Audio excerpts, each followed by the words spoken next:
settle, you know, to be straight, make all that money and bounce. Yeah, it's like you said, one last job, right? Ooh. It's a miracle he's alive. Hello!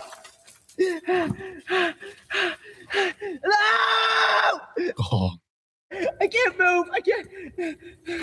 God, you just want to help the guy, man. I You know. hear the fear in his voice. The panic? Oh my God. Oh. Classic. If you're nothing without this suit, then you shouldn't have it. That is such iconic comic imagery right there for him. That split in half. Come on, Spider-Man! Oh, come on, Spider-Man! Gotta keep pushing, man. So impressive. Look at this. Pure will to conjure all that strength. Hey, man. Again, like that determination, the fierceness. That gets me emotional, man. That's like, wow. Like you really embodied the essence of Spider-Man right there in that moment.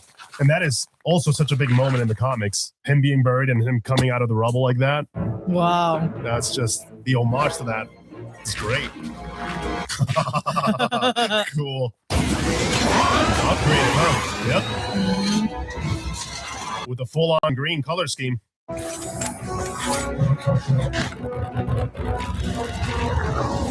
That is pretty sick. Whoa. Feel a little resistance. Probably just dragging the new turbines. Yeah, it's the drag.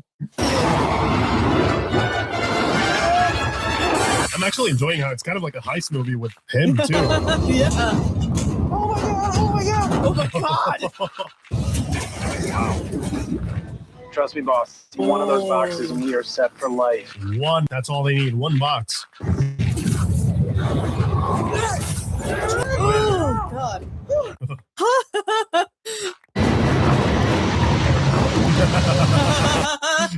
Sweet. Oh. Entering new coordinates.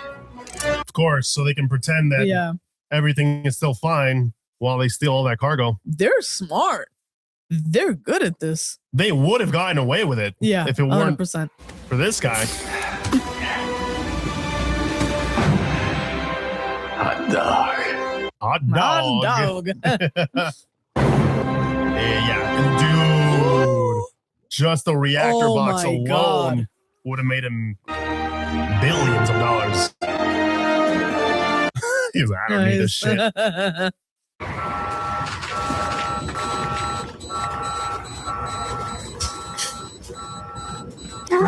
He's gonna be so pissed off.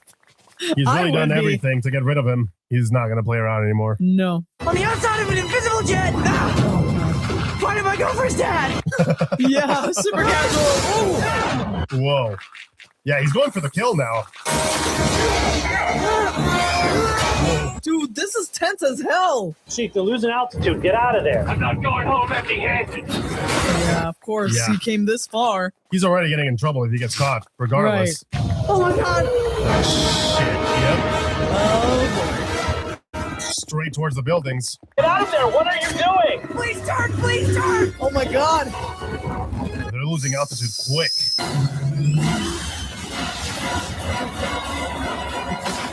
At least there's nobody at the beach. Could have been daytime. Can you imagine? It could have been so much worse. I'd be somewhere there eating some Nathan's. Oh yeah, definitely. Be like, what the hell is that? What just happened? Just like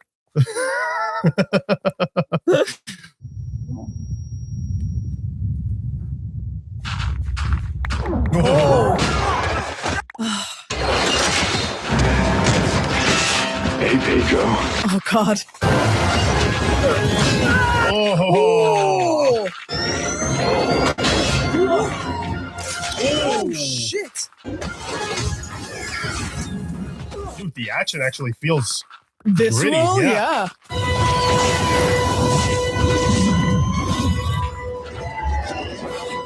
Yeah, that's the real prize.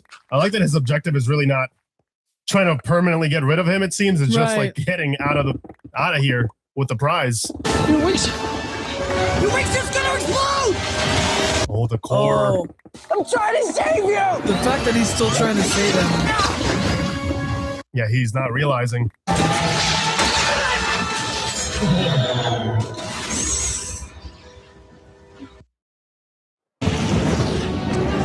Yeah, that all that technology is way too unstable. It needs some more, lot more work. Yeah, he's carrying him out. That's why we love him, right? And he's super hurt. He couldn't even lift his arm. The way he's able to just keep pushing himself is insane. Package nice and neat. Found flying vulture guy, Spider-Man. He is sorry. That got ugly, man. That was rough. That was rougher than I imagined. Like,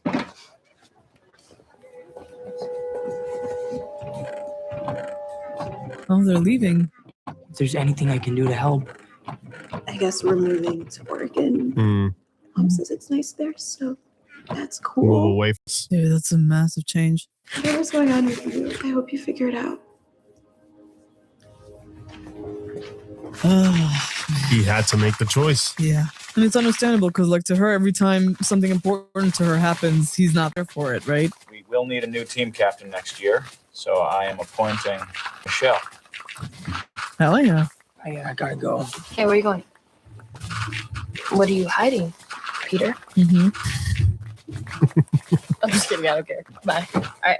So we should run some drills. She plays it off so well. Yeah. What are you doing here? I really owe you one. I mean, before I met Tony, they didn't check if the restroom was empty. What kind of head of security is this? Are you serious? It's a chess kid.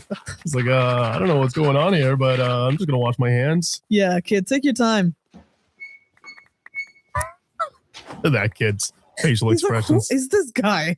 It's a grown-ass man in the bathroom. in the toilet? No, he's upstate. Upstate. Yeah, let's go. What he's been waiting for. Take a look. No, the Quinjet. That is a pretty sick building. Looks sleek as hell. Ah, that's great too. Wow. Sorry it took you, Steve. I mean, you had it coming. Actually, it turns out it was the perfect sort of tough love moment that you needed, right? Yes. It worked out pretty good. About 50 reporters behind that door. Real ones, not bloggers. When you're ready. Real ones, not bloggers. Let's try that on. Hey. That's so damn epic. This is everything he's dreamed of, right? That looks sweet. Where's he between? He's next to Vision. Yeah, Vision's not big on doors. We know. Thank you, Mrs. Stark. But I'm good. How are you good? I'd rather just stay on the ground for a little while. What a change, huh? Yeah. You better think about this. Look at that. Look at me. Yeah, this is real. Oh, Thank you, Mrs. Stark. Yes, Mr. Parker. Very well. See you now. Wow. He actually chose. Wow. I think he did the right thing. He got his learning lesson. Yeah. He understood. That was a test, right? There's nobody back there? Yes, you passed. They look proud of him. Yeah. Yeah. Well, You know what? He actually made a really mature choice. Just surprised the heck out of us. What am I going to tell them? Think of something. How about, Pat, you still got that ring? Do I the engagement? Are you kidding? I've been carrying this since 2008. Since 2008. no way. Yeah, she's got it. And Happy just carrying it around for all these years. Little does he know. Yeah. This was for real, for real. He could have had it. Yeah. I love that they played it off, though, because they were a little embarrassed. They're like, yeah, totally. It was that. Nice. Jesus, Peter. Oh, my God. Oh, my God. Jesus, Peter. Oh, my God. That's just perfect way that's the movie. He just keeps doing the same thing. Close your damn doors, bro. Seriously. Just check on your environment a little, you know? Some awareness. I love it. Look who it is. What are the odds you and I'd end up at the same summer camp? Uh-huh. Looking rough. It's on our little spider friend. Oh boy. I've got some boys on the outside who would love to meet him. I bet they would. You know, take a picture, slice his throat, put his head in the dryer. Jesus. You know who he is. How would he know that? If I knew who he was, he'd already be dead. Wow. Wow. Your family's here. Yeah, deep down, he's a good guy, man. In a way, like he's not that kind of evil. He has morals. Damn. He knows the guy's just a kid. Like he's not Yeah. gonna put him through that. Wow, dude. Wow, what a Gargan moment. all the way back since the very first movie, and they're gonna be able to pay that off now. 9 this year. years in the making. Wow, that's so cool. That's awesome.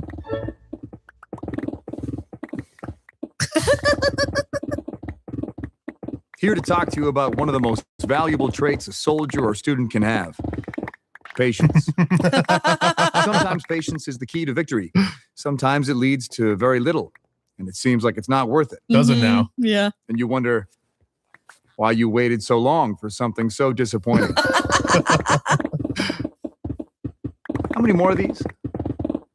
The self-awareness. Spider-Man will return. So meta. I love it. Oh man, I mean, it's been so long, you know, and now getting to experience this almost a decade later, I don't know. I felt like at the time it gave me the impression that it was very childish, Yes. like more than I was expecting, perhaps, and maybe that was a little disappointing at the time. But now I think more or less knowing what to expect or what the tone was going to be, it was very surprising, and it was honestly quite refreshing, and it was so endearing to see this kind of coming of age story that just made sense with where Peter is at his life, in his life right now, and his age and everything he's going through. I don't know. I guess 9 years ago, it was a little bit, you know, a little bit cheesy, a little bit too, you know, I was too cool for it. And I think once you grow up a little bit more and you mature, you look at things that can be a little bit more quote unquote childish, and it's no longer like, oh, this again. It's more like, oh, that's cool. You know, we've all been there. Yeah. And it's kind of like endearing to see that journey portrayed in this way. And I think they did a great job with really giving us the essence of Peter Parker in high school and him having to battle, you know, again, the essence of the character, right? Dealing with both of these lives and trying to make time for all of these things. And at the same time, at the core of the story, still making time to be a kid, still make time to go to homecoming, still, you know, having all of these issues that any teenager could relate to. And I think that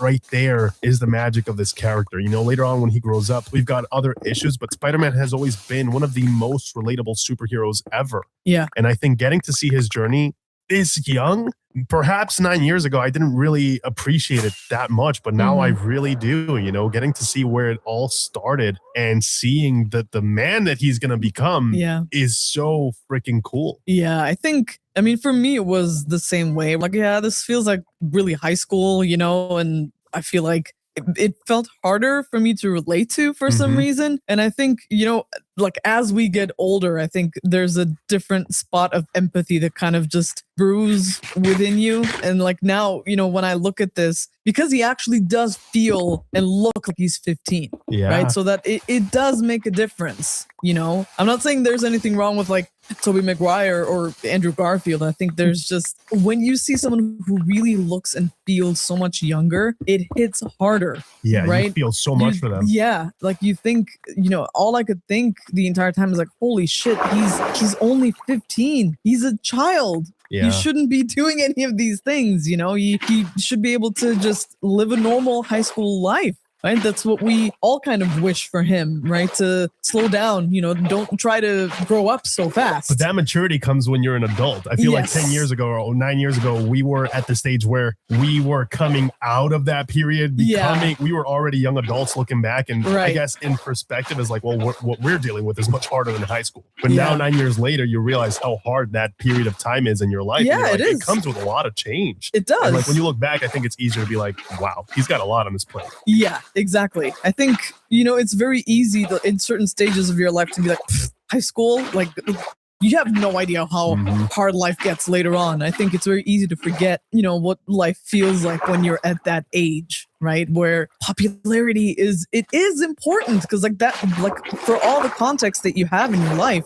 that is really as hard as it gets a lot of times, right? And obviously for Peter it's different because he's already been through grief, he's already been through loss, and he has Aunt May, who is awesome, and he does have a friend, but he still feels ostracized, right? He's, that nerd, he's not cool, and, he has bullies and all this stuff. And yeah, like at the time, with also the changes that are happening in your mind, in your body, and for him, it's even more, right? Yeah. Because it's not just regular puberty, right? It's also the fact that he is Spider-Man, and he's trying to figure out his place in the world. And, his first big thing is, being with the Avengers, right? Essentially taking on Cap and his team. And, once he gets a taste of that, he wants to be a real hero, right? He wants a real hero when he doesn't realize how much good he already is doing, right? But it's the understanding of that, again, as a high school kid, you think of the big stuff, right? The stuff that the adults are doing, and you're in such a hurry to grow up,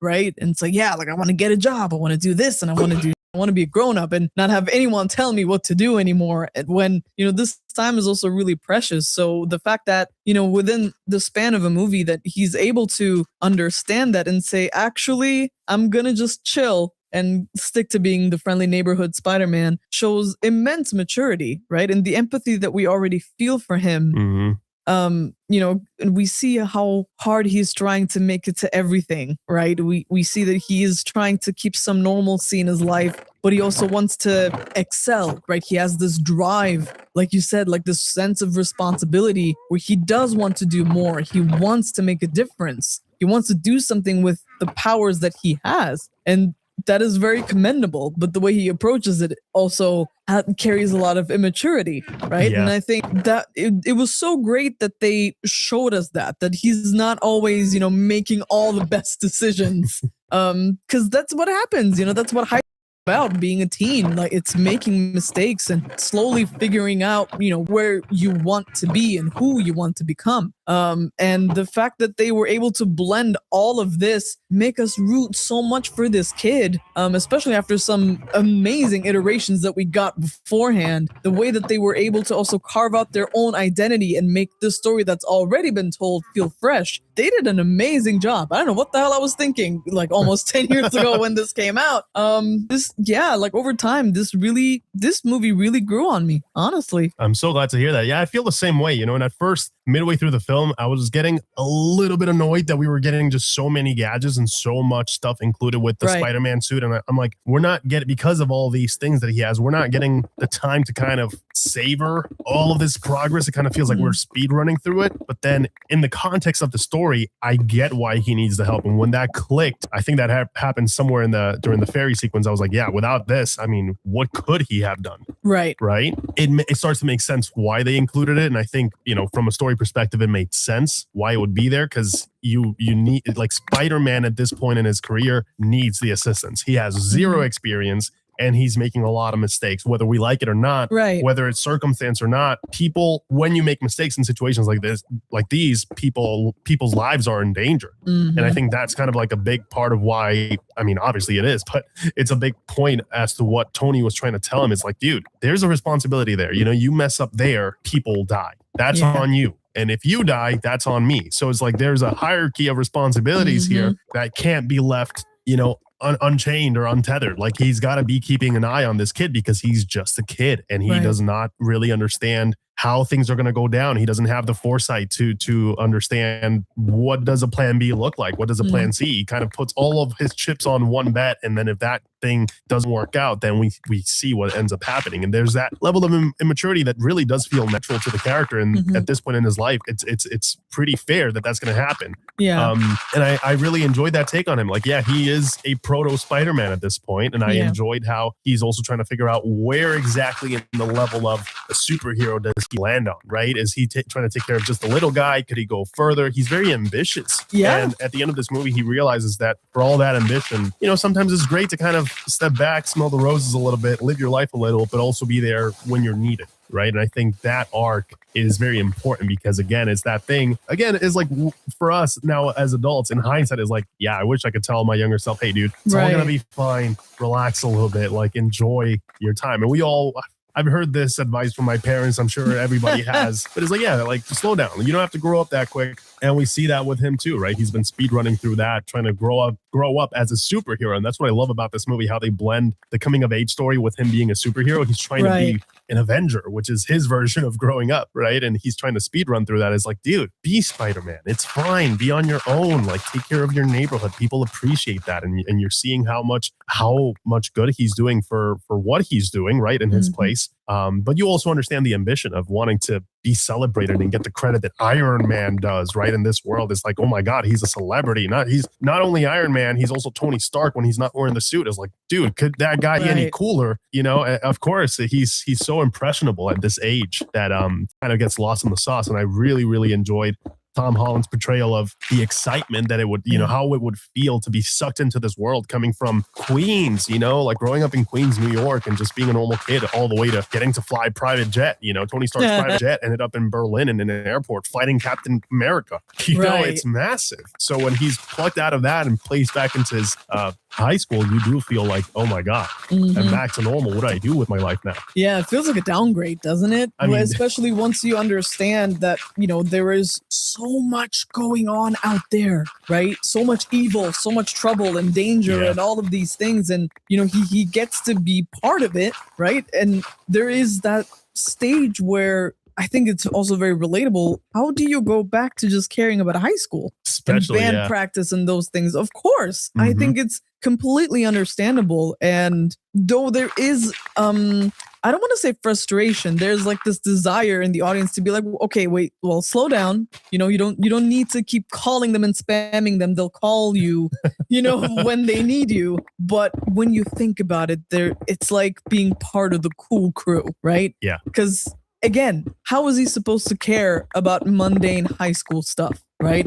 About going to college and those kinds of things when all of these things are happening out there. I think it's totally fair. And whilst there is that immaturity, I think what makes Peter such a wonderful character is how good his intentions are. He's genuinely trying to help. That's the thing. It's all coming from a really, really good place. And you see, you know, in the moments where it matters, that's where the maturity kicks in, where he knows when he has to make the right choice. He does have that discernment. And we see that, you know, when he gets cornered essentially by Vulture in the car, you know, before homecoming. And it, you know, would have been really easy for him to just take the warning, be like, you know, just have a good time with my daughter. Like, you saved her life and I won't forget that. So take the out, right? And he could have. He absolutely could have. It was definitely the easiest thing. Yeah, like the pattern was right there. Especially if he had a good night, his life would look entirely different right now, right? But he chose not to do that. He chose to do the right thing, the thing that is difficult, that requires sacrifice. Yeah. Right? We see those little inklings already. It's there. The strength to do that and the will to do that is there. And like you said, Peter's,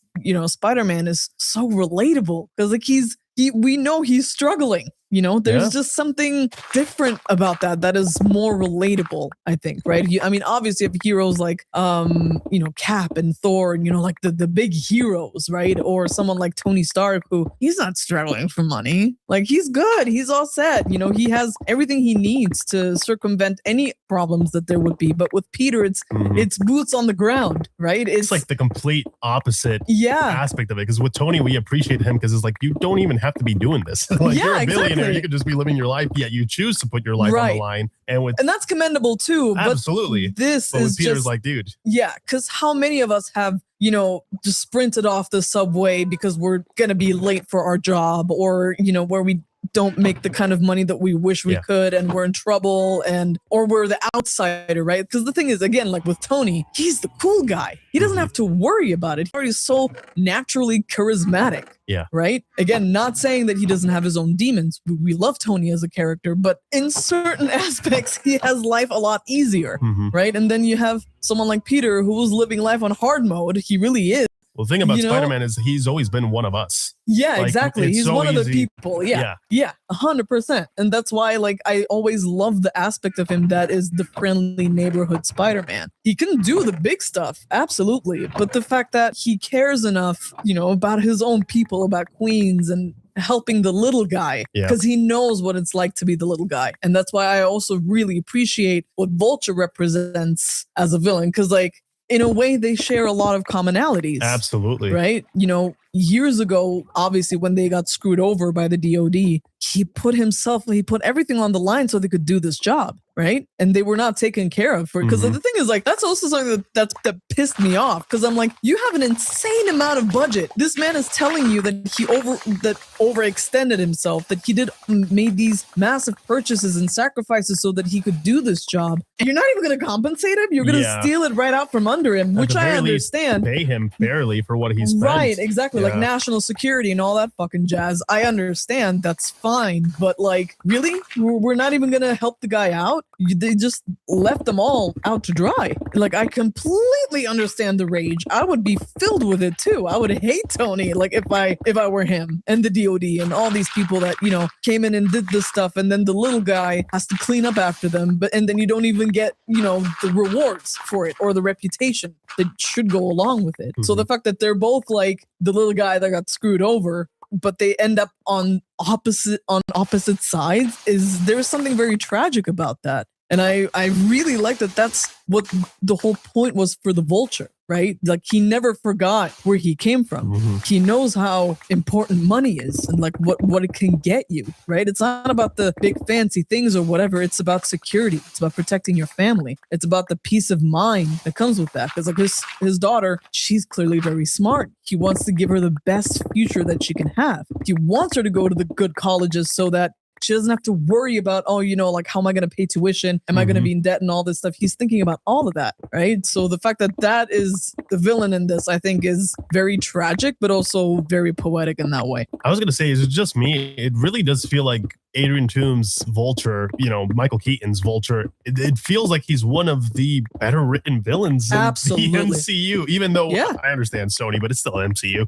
But he does, right? He has a lot more depth. I think he's very relatable. Like you said, he represents that other side of the coin, the blue collar dude, right? That wakes up and busts his ass, especially in a city like New York City. Right. It's expensive. Like, I relate to that. Like, we both lived in New York City. We both know what it's like. Literally what it's like to try to make it to those bills for a shitty apartment, and it's so damn expensive. We even lived in Queen once. Yeah, exactly. Queens once. And we've been through all that, so I think that's anybody that's living in an expensive city right now can relate it. How things are going now is like, it just keeps getting more and more difficult to try to survive, and that aspect of it, you know, when you put that through the lens of, and on top of that, like you said, they lose their major project, which is massive. Like, for his line of business, that could have saved him. That could have taken care of years of bills being, you know, paid. Right. So to remove that safety net out of nowhere, and to not really, like you said, they could have easily compensated them back. They could have easily paid for their silence too. Like, you shut up, like, your confidentiality, right? Like, do not speak of what you saw, because, you know, other people are going to be after this text. So at least take care of those people. But instead, you see how they just set them aside, and they're not being taken care of, and there's that negligence to take care of people like that. And I feel like that rage is very much justified, and it's what also makes his character so relatable. I think Michael Keaton, again, is the thing that always happens with villains, is like, I understand you, but you went about it the wrong way. Right. That's exactly his character, and I think him being the little guy in this and going up the ladder and actually making money, like, you see how someone would choose a life of crime when they're in that position of desperation, right? Because it wasn't only about him. And I like that, you know, initially when we first meet him, he could have come across as a selfish guy, but he actually cares about his team as well. He's like, dude, what am I going to do with the crew? Like, I hired new people. I plucked them out of the streets. Like, maybe they were waiting for a new gig. They finally have this gig. This is so big, and you're taking that away from us. It's devastating. You know, it's really like, gosh, that happens in the real world too, right? In real life. So I really, I can relate with his motivations. I can relate with why he was doing what he's doing. I like that, you know, he's not out to kill Peter. He's not that kind of villain. Yeah. But Spidey keeps interrupting. He keeps interfering with his business. Listen, one of my favorite scenes in this film, you already kind of commented over it, but the car scene, man. I think that's where John Watts really pulls all of his stops and really gets into director mode and locks in because we get such a great tense scene with you know, Adrian Toomes just listening to his daughter just ramble and give him all of the information he needs. And you see Peter in a position of vulnerability where he can't be extremely obvious and tell Liz to shut the hell up. And he's also got to play it off. And I just love the performances right there between both of them. You know, Tom Holland and Michael Keaton, they bounced off each other extremely well. Yeah. Ever since like from the scene where he opens the door and it's boom, it's Adrian Toomes. Like that reveal and just how all that plays out. And then on top of that, the cinematography with the red light, when it finally switches green as he's saying, okay, basically, I gotcha. You know, you're Spider-Man. Just really, really superb piece of filmmaking. Just with those sequences alone really elevated this film. I think if you remove those moments from this movie, it goes down a couple of notches. You know, it loses a lot. I think those moments do a lot of heavy lifting in order for us to feel the tension. And there comes to a moment, like I said, where you forget that kid is Spider-Man. You really just see an adult man threatening a kid with a gun. And it's scary. And he's threatening not just the kid, he's threatening his entire family. Yeah. And you're like, oh boy, yeah, Peter has done it. But you almost forget that he's a superhero as well. I very much enjoyed that. I thought that was the right amount of tension, the right amount of drama to introduce to this, because the story is very lighthearted up until that point, and you see him struggling again with all, you know, both sides of his life, the traditional Spider-Man storyline. But because it's also a modernized take, right? Like his high school is only like what 9 years ago. It's more closer to what we're used to now. Even the bullying has changed. It's not as physical as it used to be. It's more psychological, which also goes in line with how schools are nowadays. Right. So you're seeing him go through all this, but when things get serious, John Watts is able to kind of turn that dial up and change the tone immediately. And that's actually quite a hard thing to do as a director. And I think everything from the music to the score to the way they shot it really was able to give us that kind of hybrid tone and energy, where on one end, you know that Peter is, you know, it's one punch and it's lights out for Vulture, but he's not there yet. He doesn't have the confidence of Spider-Man to just go ahead and do that. And it's really cool how they played with that. It's really cool how they played with his experience, how he could also be intimidated. And I love the conversation he has with Toomes when Toomes is getting ready to go on his new version of the wings. And he's just stalling for time. He's like, you don't understand this, man. Things are more difficult, right? They're more complex. Like, I'm just trying to make ends meet, right? Like, I'm just trying to basically take care of my family. And Peter, on the other hand, is very black and white. Who's like, no, you're selling weapons to criminals. That's a bad thing. So, yeah, it's a very, I guess, childish way of seeing things. But in this situation, in this case, he's right. Yeah. Right? Like, he's trying to avoid something bad from happening. And if these weapons go out into the streets, it's going to be really bad. Well, that's the thing. And then the way he kind of reverses that, and he's like, well, how do you think Tony made all his money? That was a great line, right? Too. And the thing Why is, can Tony get away with it? Right. Well, that's the difference, right? It's none of us. Yeah, none of us are bereft of hypocrisy, right? Yeah. Where all of us have a little bit, you know, of a softer spot, especially when it's people that we look up to or people that we care about. And, you know, obviously Tony's like such a hero, right? For Peter. And it's like, I want to be like him. And he even says that, right? He's like, I want to be like you. And it's so funny that we see Tony get so frustrated where I'm like, Tony, 20, 30 years ago, you would have done the exact same thing if you had been Peter, right? And I think there's something very difficult about that to swallow, right? Like, because like he's kind of like a parent figure, like in a way. Mentor, yeah, he's absolutely. a mentor. So being confronted with your own flaws, you know, it's difficult, and you can see that it kind of triggers Tony, like it pisses him off, right? Yeah. And then his, you know, kind of vulnerability comes out where he's like, I didn't want you to be like me. I wanted you to be better, right? And it's that also it's a little bit selfish too, you know? And I do think that that speech and taking away the suit was necessary for Peter, because again, take that suit off and what are you, right? Without the suit, you need to figure out who you are. That, like, the foundation needs to be solid first. And I really love the complicated feelings that are, you know, coming out from that relationship for everybody, right? For Tony and for Peter, where obviously Peter is missing the paternal figure in his life, right? He only had Uncle Ben, and clearly he's gone. And so there is that desperation to hold on to anything, right? Anything as close as it can get, which again is very relatable. It's very understandable. So the way that they handle the conflicts and the dialogues, there's so many moments in this where the line goes hard, where I'm like, oh, wow, I did not expect it to land in such a powerful way. It really feels like a, punch in the gut where you realize the context or you understand consequences and all that stuff. So the fact that they, were able to keep this very lighthearted, very, high school movie in a lot of ways. And then it pivots just like in the car scene where it's like, okay, it's all fun and games until it's not. Yeah. Right. And this kid, as much as he is a kid, he finds himself in a very grown up world with very real consequences that he hasn't really gotten to see just yet. Right. And he's being introduced to it in the most violent way possible. But sometimes that's what it is. Right. It's a trial by fire. Yep. Exactly. So and this is that. For Peter. And it's so beautiful to see, this beginning for him, when we saw the trailer for what's about to come out. And it's just like there, like in the back of my head where I'm like, the arc. The development. Yeah, it's insane. It's insane. I agree.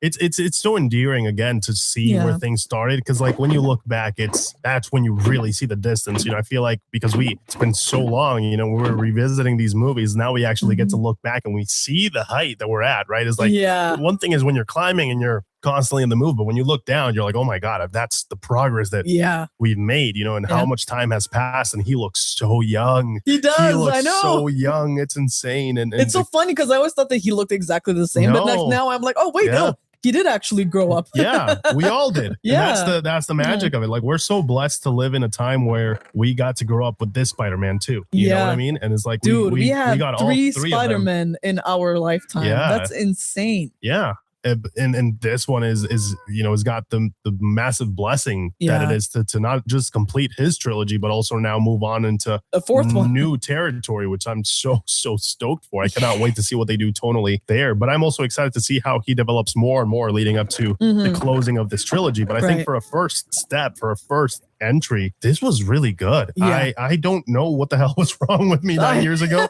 I remember liking it because it's Spider-Man. It's my favorite character, but I think because of that, I'm also more judgmental as to what more critical as to what exactly is that I'm consuming when it comes to him in media.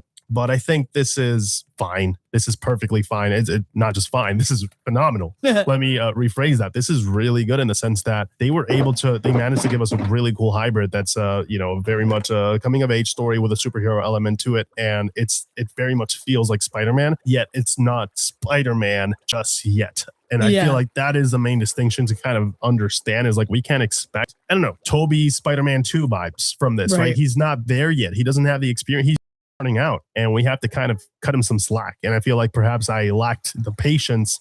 Certainly I lacked the patience 9 years ago when it came to character development. I was that just wanted everything right now, the same way that Peter did. So I now understand, it's like, no, these are important seeds and enjoy the journey. Yeah. In a way, the story is kind of like spoiling for you, right? Is like, no, take a breath, enjoy the journey, enjoy seeing character as he is now, making all of these mistakes, because someday he's going to be all grown up and he's going to be the Spider-Man that we all expect to see. Yeah. So I think really interesting approach, for sure. A risky move, right? Because it's something different. But when you're doing something different, this is exactly what you got to do. When you're aiming for something different, this is what you got to do. Because if you try to retread anything or you try to be too similar to something else, then it's just not creative enough. And I forgot how big this movie got, even though it's still street level Spider-Man, right? There's no cosmic shit happening. It stays for the most part in New York City and in Washington. We get Vulture, we get Shocker, we get Scorpion already being introduced. Like, it's ambitious for what it's trying to do, even though that it's just setting the world up for now, but we did get Shocker and he was pretty powerful. And of course, Vulture was so menacing, such a cool design. I like that they went the mechanical route. In this world, it makes more sense. Same thing for Scorpion. 3 movies later, we'll see that happen. But yeah, I think overall they did a phenomenal job. The VFX are really cool. I don't know how I feel about the CGI suit. That's the only thing where sometimes I kind of miss something a little bit more tactile. Right. That's a bit of criticism there, but I also understand it's like the Marvel thing. And I think now they're trying to move away from that because, a lot of people have complained about the suits not really looking that great under certain lights. Right.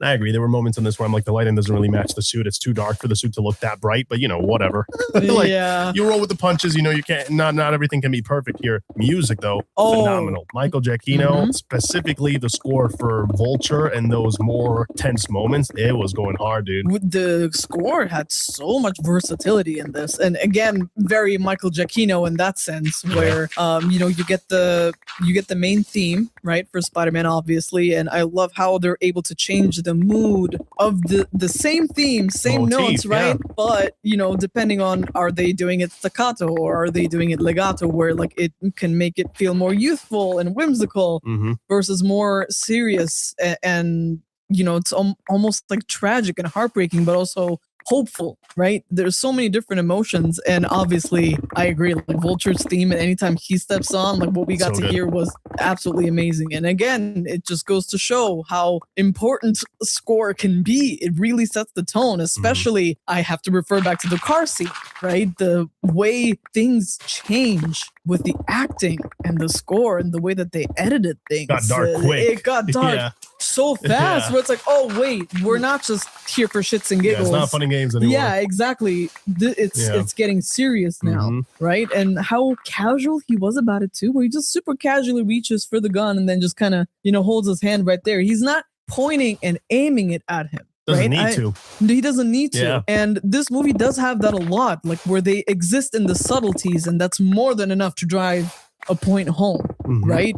Or another moment that I really loved, and it only dawned on me once you vocalized it, when Spidey is in Washington and he's climbing up the thing, and then he gets nervous. I was like, why are you nervous? Like, just go. Like, you've done this before. And then I was like, oh, actually, he hasn't. Yeah, not yet. This version hasn't yet. Because, like, it's Andrew Garfield and Tobey Maguire's. Like, those are the iconic moments where he's just whipping across, Manhattan. But, like, he's never done this before. And, like, the nerves that he gets, which is totally fair, because you're putting so much trust in those web shooters that you made stealing resources from your school, and just, like, rushing that shit. Yeah, when you start to dissect it, it's like, it better wild. hold, goddamn. But, those little moments, it's the subtlety, it's the voice, the tremble in the voice, and all of those little moments that came some really fantastic moments overall, and like really entertaining movie. Again, managed to separate itself without like shitting all over the Spider-Man, legacy at this point, because that is what it is. And a very, very villain, one of my favorite villains, I think, so far. Easily my top 10 villains in the MCU. So yeah, hey this man, is awesome. This was a great time, guys. Thank you so much for joining us. Let us know your thoughts on Spider-Man Homecoming or the Homecoming trilogy, as we're going to be covering all of them. Yes. Thank you guys so much for being here. We hope that you enjoy. And with that being said, we'll catch you guys in the next one. Take care. See ya.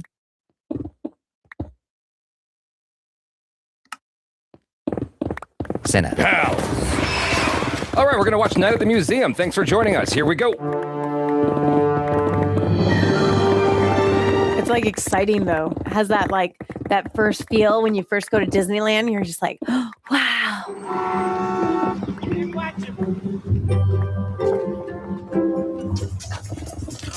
Whoa, this guy was like out for him. New York's brutal though. If you're parked in a red, the meter maid or the cop will come up to you and write you a ticket right away for $500, or at least when I heard that information back then. Like they're brutal. Hey, Larry, have you seen Nikki? I'm pretty sure he went home with Erica. It was half day today. Parent career day. Oh. Hey. So he's divorced. You said right? The way you said it. Yeah. She's from 24. Why didn't anybody tell me it was career day? What do you mean? Nikki said he was going to tell you. He didn't. Oh. Okay, I guess he forgot. Uh-oh. There he is. Hey. Hey. This guy. Good. How you doing, Don?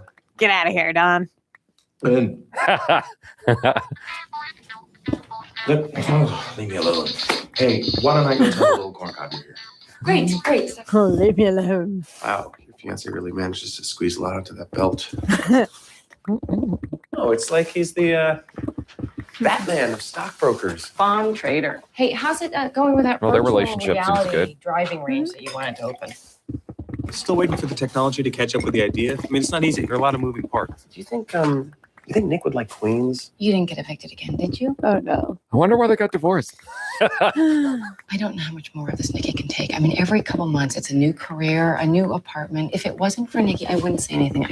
I would stay out of it. Well, you'd be divorced, and there would be no reason to be a part of anything. Yeah. I don't think that Nikki should stay with you. Oh, dang. Just until you get really settled. Hey, Dad. Oh, he's so cute. Ready to carve it up? Cool. I hope Ben Stiller learns something about himself over the course of the next 90 minutes. Do you think they'll get back together? Ben Stiller and his ex? In this film, no. Yeah. The other guy's already established, I feel like. With that Batman belt? Yeah, he seemed established. This little kid is so cute. Good here. He's like, okay, cool, thanks, Dad. Yeah. I didn't invite you to career day because I'm ashamed of you, but... Oh, shit. Oh. I'm good. I'm telling you, man, you tore it up out there today. Thinking the NHL is That's a where Ben serious Stiller's at his possibility. best, is when he's getting hit in the I don't really face. want to be a It's the hockey weirdest player anymore. skill to have. All right, what do you want to be? I'm a bond trader. Oh, just like his Ouch. stepdad. Bond trader? Yeah, it's what Don does. He took me to his office last week. Uh-huh. The pain is real. Well, what should his alternate ambition be? Be someone who's getting kicked out of his apartment? Are you really moving again? I don't know. We'll see. I mean, there's some pretty cool places out in Queens. Hey, Nikki, look at me. Oh, no. Look at me, man. Oh, man. I know that things have been kind of up and down for me lately, and that's been hard for you, but I really feel like my moment's coming. And when it does, everything's just going to come together. Mr. Daly, I can honestly say in 43 years at this agency, I've never seen a resume quite like yours. All right. It's not a good thing, though, is it? That wasn't a compliment.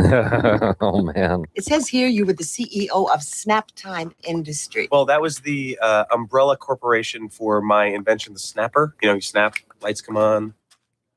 Didn't they already make that? The clapper. Yeah. No, that's the clapper, which obviously was more stole successful. a bit of our thunder. See what the big difference is. I mean, you know, apparently there is a significant portion of the population that has trouble actually snapping. Clapping's easier. Debatable. I had to make sure I could snap. I can't. I wasn't sure. My confidence was low. It was. I need a job tomorrow. I don't have one. I just need it, okay? I might have one thing. They've turned down everyone I've sent over there. Great. They turned down everybody who's gone there. All right. Why? You just need the right personality for the job. Guess so. And he has it. I'd be that person that just touches the tooth, even though it says don't touch. I feel like the snapper would have actually been better because then kids will have a harder time turning the lights on and off. I'm Larry Daly. I've got a job Imagine an interview 8-year-old doing with that. Cecil Fredericks. Right. He should still be in his office. New love interest. I was thinking the same thing. Just, No, you're thinking that he's going to get back with his ex. Get out well, of once here. I saw her, I was Roosevelt, like, right? well, she's hot. Yes. Great visionary. Yes. Hey! He was our 4th president, right? 26. 26. Please don't touch the exhibits. Ricky Gervais is perfect for that. Someone, I cannot tolerate this type of chaos. I mean, this is a museum, not a...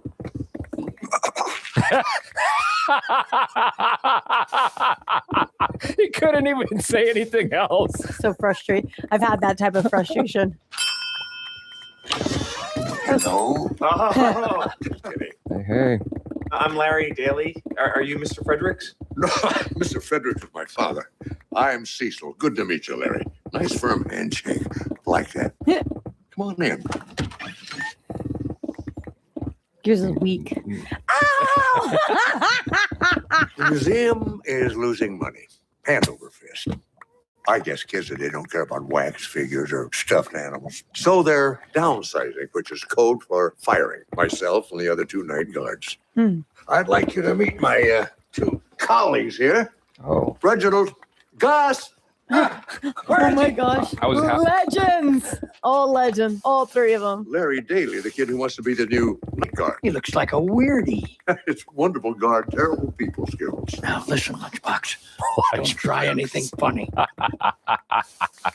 Gentlemen, we have a job candidate here. He's got an excellent resume, a winning attitude, and I say, let's give him a shot. What do you say? I think I might want to have a little time just to think it over. Do you want the job or not, Snack Shack? Ooh. Snack Shack. Yeah. I like his insult. No, I want the job. Welcome to the night guard. Dang. Larry, They're meet me quick up to on be the second replaced. floor. I'll slip into my orthopedics and give you a little tour. Go on. You really think he's the one? Oh, yes.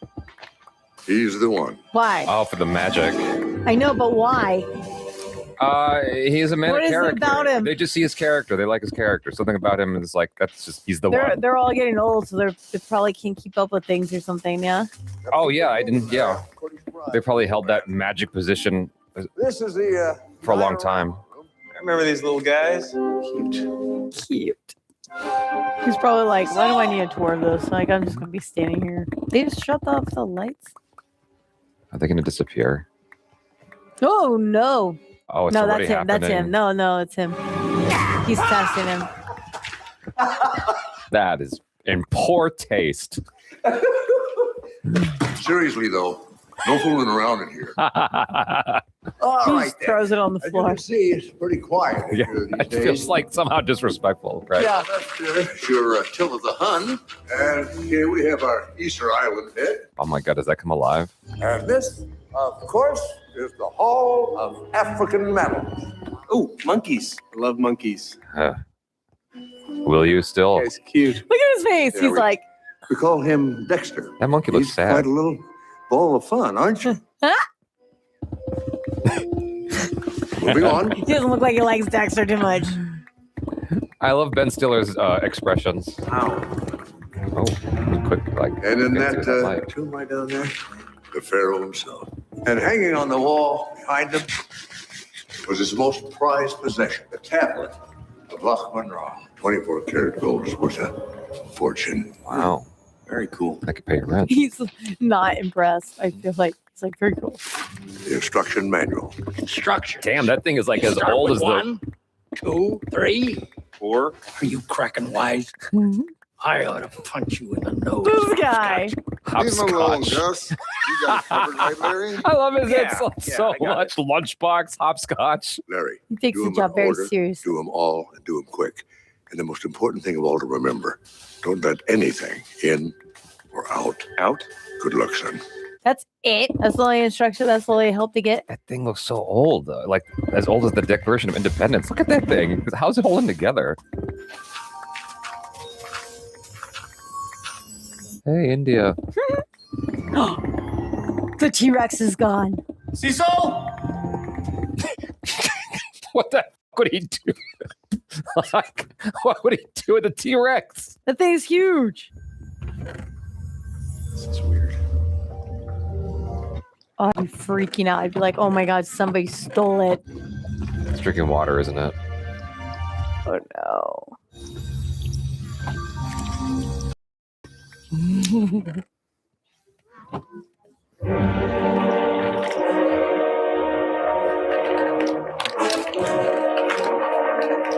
Yo. Why wouldn't they warn him about this? Like, I guess you gotta learn for yourself. I don't know. You got to lock him into the job. I guess. Oh, Jesus. Oh my my God. gosh. How did he do that? Wow, he's like assholing. Wow, that's all really him. Yellow. Cecil, sorry, Billy. Larry. Ah! You're at the retirement party. Talk to you and your friend. Shakira. Dude, tell me what to do. Read the instructions. It explains everything. Okay, I got him. I'll see you tomorrow. He's like, Yeah, he got like a bunch of hotties in that party. I want to be there. Fuck the museum. I want to be hanging out with them broads.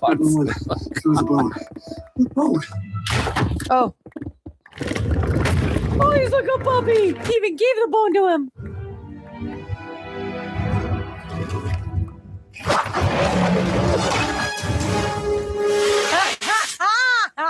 It's like a dog. You can't be scared of that at that point. Right? No. At that point, I'd be like, okay, it's on here.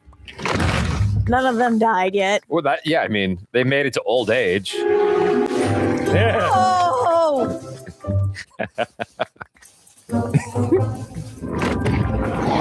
It's cute. It's so excited.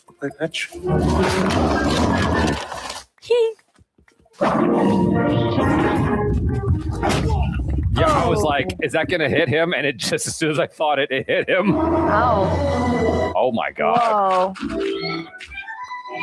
Oh, that would be amazing. Oh, you can still see rhinos and birds.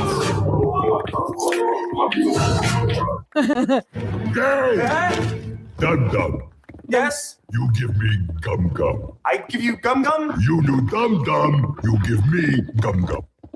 I have no gum gum, sorry. And my name isn't Dum Dum. My name's Larry. Your name Dum Dum. Why would you argue with that? Oh, you in trouble, Dum Dum. You better run. Oh my god. From until the hun. No. Oh Lord. See you later, Dum Dum.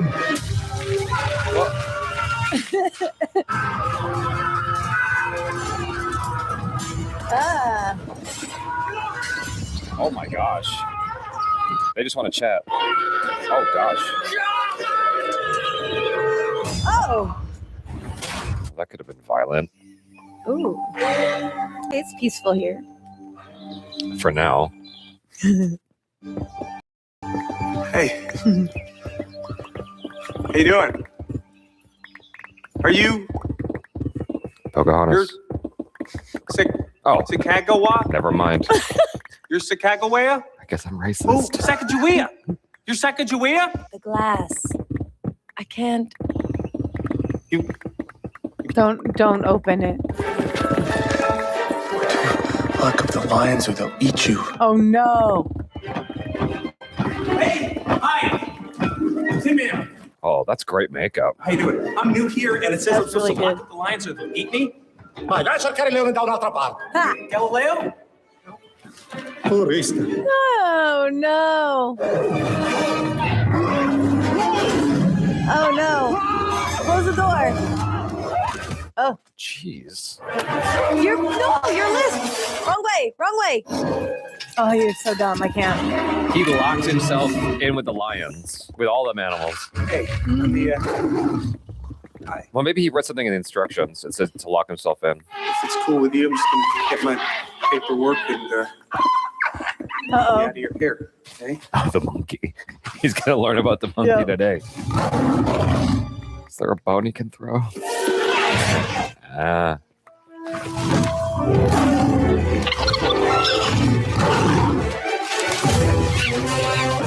That monkey's not your friend. We already know this because he kind of gave a hint.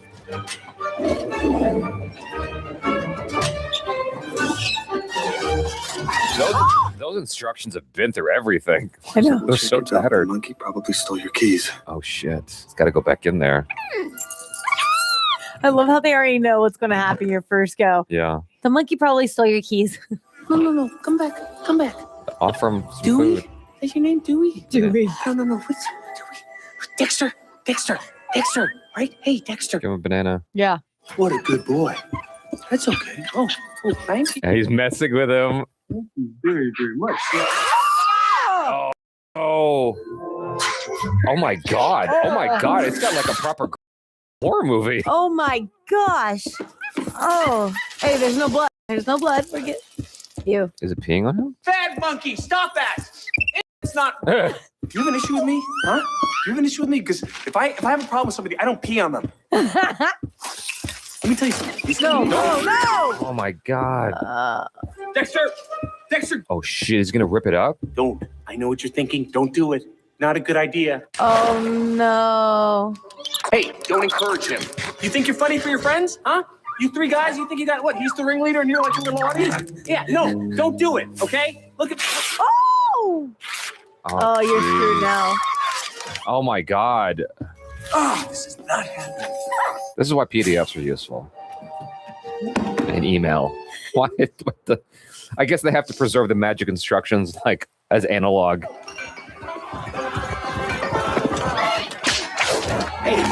Oh my gosh, it's like that one. Gulliver's Travels? Yes. Oh no. You're gonna break the tray. No.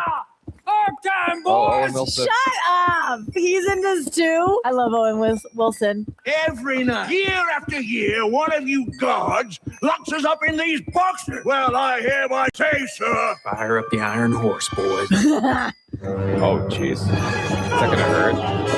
Nah, it's a little train. The rope is keeping him pinned down. Blondie. Name's Jedediah. Jedediah. What's going on here? Somebody's got to pay. Pay for what? I don't know. Just pay. Now stop whining and just take it like a man. Oh my gosh. Seriously, stop the train. All right, stop the train. Thank you. Now full speed ahead and ram him. Split his head like a watermelon. Oh. Okay, it's what you thought would happen. I mean, they're little toys. Kind of. We gotta breach. Ah, okay. The effects is really good. He flicked it. He flicked the look. Oh, no. He is up against a lot there. Right. Prepare the catapult. Oh my gosh. This ain't your fight. This here giant's on our land. Hey, I'm not a giant, guys. All right? You guys are really little. We may be small, but They're our like little hearts are ants. large, metaphorically speaking. Oh my gosh. Don't take that the wrong way. Silence! Oh, he's definitely the right guy for this job to have these calm, collect conversations with these things. Unleash hell! Oh. Oh my gosh. Climb aboard, boy. Oh, here we go. Ah, Take the hand, son. take the hand, son. Oh, Robert Williams, I missed love you. him. I miss him so much. He was like the ultimate father of all children, like all the children. Yeah. Thank you. Not at all. Theodore Roosevelt, 26th President of these United States of America, at your service. Salute him. I'm Larry, the new night guard. I don't really know how to put this, and please don't take it the wrong way, but isn't everything in this museum supposed to be, Dead. dead? Yeah. Oh no. You've been in there 54 years. You're not getting out tonight. So he's the ultimate keeper. Tablet Bachmenra arrived in 1952 from the Nile expedition. On that night, everything in this museum came to life. Oh, so it's all tied to that. That's wild. So everything in the museum comes to life every night? Exactly. And I'm supposed to do what? The night watchman, Lawrence. A venerable position in this institution. That would, oh my God, I'd be so mad. That's something you would do. You would do that to me. Your job is to make sure that everyone stays inside the museum. Because if the sun rises and anyone's on the outside, we turn to dust. What? No. I shall help you restore order tonight. But mark my words, it's the last time I shall ever do so. Is that clear? Yeah. Wow. I mean, That was nice of him. Stop babbling, boy! Yes or no? yes. Yes or no? It drives me nuts when people take forever to get a thought out. Stop babbling, That's because boy. you're mean. That's why you like it. What are you looking at? Tracking, dear boy. Man's got to track. Welcome to the family, Lawrence. See you tomorrow night. Actually, I gotta be honest. I don't think I'm coming back. You've only just begun. Yeah, well, this is not exactly what I... Lawrence. Yeah. What did you do before you took this How course? could you not come back to Yeah. this? I'd be too curious. I invented this thing called the snapper. Did you give up on that as well? Yes. No. You might have heard of the clapper. Lawrence. Yes, sir. Some men are born great. Others have greatness thrust upon them. Ooh. For you, this is that very moment. God, he's so good at delivering his lines. You know what's wild is Yeah. we're not that far away from all of this with AI. Everyone will be Ben Stiller soon. I'm not even gonna. I know it's frustrating, but it's reality coming soon. Nope. I deny it. Bully! Got you, boy. Yeah. Got me. That was mean. Say hello, friend. Oh my gosh. Hey! What are you doing? Put me down! I'm gonna shoot you in your dang eye. In your dadgum eye. Keep shooting. Nothing's gonna happen. Now you know my shame. Oh. Back to your places. Hey, at least they go back home, like to their places. The harder they fall. This is not worth $11.50 an hour. Hello! Larry? Well, it's all in one piece. Do that to old people. You don't get a heart attack. What do you owe for surprises? Really? I thought you liked surprises. Like how you surprised me with the fact that everything in the museum comes to life at night. He's so petty. Do you have True. any idea what I've been through tonight? What? I said, do you have any idea what I've been through tonight, Gus? Keep a lid on it, butterscotch. Butterscotch. I gotta write all of his things down. I love butterscotch. Okay, I just need a regular job that's not life-threatening and pays my bills. So thank you very much. And I left my uniform in the office, and I will be seeing you. He's coming back. He has to. Dad, Oh, shoot. Hey! Oh, no. Oh, with the Bluetooth no. headset. so awesome that you're working here. Hey, Nico. Take a little look-a-do inside. Oh, no. You know what? We're pretty slammed this morning. Yeah, but Nikki, I promise, I'll show you around soon, okay? Deal? Deal. All right. Bye, Dad. This must have done great for tourism. Love you too. For the Natural History Museum. Oh, can't leave. Oh. Yep. It's like, dang it. Turn around. Oh, that would mess with me. That would mess with me in a bad Get way. your kid back. Go back. You got the cooler job than he does. I don't have this. Use the power to your advantage. I don't have the maturity to see like my son holding hands with another man like that. Mess me up. Hey, Larry. So I was thinking maybe I'll give it one more night. You got an extra copy of that instruction manual? Oh, no, I'm afraid not, Larry. No. Listen, I'll tell you what you do. Read some books. Brush up on your history. Help me a lot.